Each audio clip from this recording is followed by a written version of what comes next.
Well, Amy, welcome to the Ice Age. Well, not really, but it is really cold out here today. We started off at about 2 degrees above zero. We're sitting at right about 17 right now, so it is pretty chilly. But right now I'm standing in front of a really wonderful location. This is actually the post-Ice Age deposit here in Alpena, Michigan. And I'm sorry we don't have a really cool, exciting fossil thing to show you, but in such a short period of time, this is about the best I could do. But right here we've got a great location. The bottom of this deposit right here is all sand.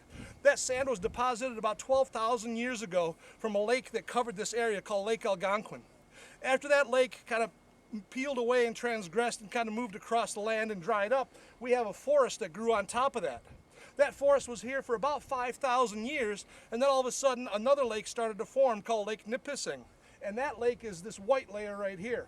It's a layer of calcium carbonate, and it is just full of fossils. It's full of snails and clams, all kinds of little tiny water creatures that lived in those ancient lakes about 6,000 years ago.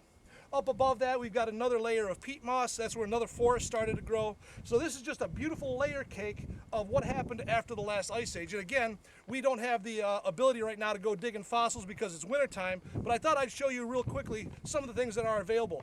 This is really an exciting area. So there's some scientists from Cranbrook came by here. I was showing them the area. They were just beaming with excitement because there's lots of wood in here.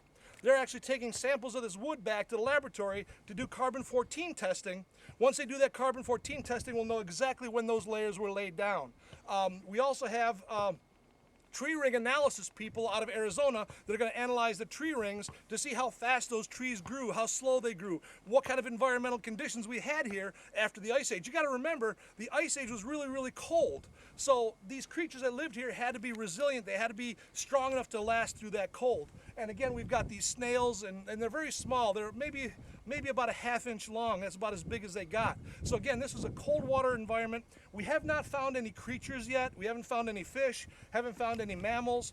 By this time, all the mammoths and mastodons were long gone, so they're not here, but there were other creatures that lived in this area. We're hoping to find some of those today as well. But because it's so frozen, it's really tough getting through this sediment. But I wanted to show you real quick on a short notice what kind of things we can do.